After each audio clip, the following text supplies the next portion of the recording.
বলি হ্যাঁ বলো। আমাদের গ্রামে ওই পাড়ায় মেম্বারের বাড়ির সামনে খোকন মেম্বার, ওর বাড়ির সামনে মিন্টু আছে, গোশ বিক্রি করে। তা আধাটা গ্রামে লোকের বহু লোকের কাছে গোশ মানে লোকে খায়, ওর কাছে ধার দেনায়।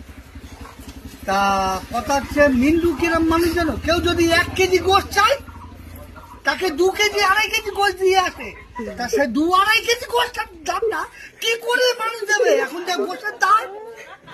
হ্যাঁ, ও মিন্টু বলে কি, বলে আজ নাই কাল দেবে, কাল নাই পরশু দেবে। হ্যাঁ, তা মিন্টু এইটা ভাবে না, এই এখন আমার 1.5 কিলো 2 কিলো 500 গোশ চালি 1.5 কিলো 2 কিলো করে পড়ে যায়। এই গোশের টাকাটা তো বেশি হচ্ছে, এই গোশের টাকাটা দেবে কে করে? আর যদি পয়সা না দিই ও যেখানে সেখানে লোক সমাজে হ্যারাস করে, এই তুই গোশের টাকা দিস না, তুই করিস, তোর নামে বিচার ডাকবো।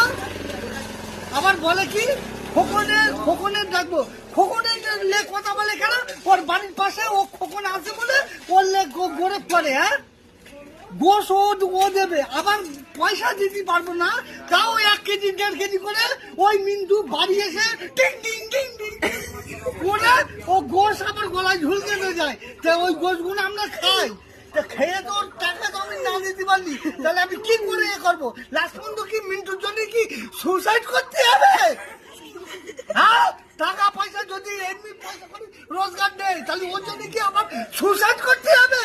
ওই মিন্টু এইভাবে বাড়ি এসে ধমকানি দেয়। হ্যাঁ, আবার ধমকানি দেওয়ার পরে আজকে ধমকানি দেয়, কালকে আবার গোশ নিতে আবার টিং টিং টিং টিং করে আওয়াজ করে ও আবার গোশ দিয়ে যায়। হ্যাঁ, দেশের লোক ওইভাবে লোকের 500 চালি ও 1.5 কিলো 2 কিলো করে গোশ যায়, আর পয়সার বেলা না দিতে পারলি ও আবার ঝগড়া করে, বলে বিচার ডাকবো, করবো, ইট মারবো, করবো। তাহলে এইভাবে করলি তাহলে আমরা কি করে? ওর জন্য আমার কি সুসাইড করতে